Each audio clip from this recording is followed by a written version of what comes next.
اور خبر یہ ہے کہ نجی ہاؤسنگ سوسائٹیز میں عوامی سہولیات کی زمینوں سے متعلق بڑا فیصلہ سامنے آ رہا ہے۔ آپ کو بتا دیں کہ پارک، سکول، سڑک اور قبرستان کی زمینیں عوام کا حق ہیں۔ عدالتی فیصلہ اور یہ بھی بتایا گیا ہے کہ رفاہی مقاصد کے لیے مختص زمینیں سوسائٹیز مالکان کو واپس نہیں مل سکتی۔ اسی پر مزید بات ہوگی عبدالرحمان سے۔ عبدالرحمان، فیصلہ جاری کیا گیا ہے، کیا تفصیلات ہیں اس کی؟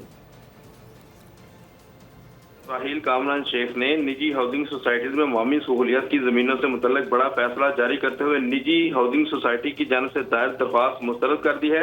عدالت نے کہا ہے کہ سوسائٹیوں میں پارک، سکول، سڑک اور قبرستان کی زمینیں عوام کا حق ہے۔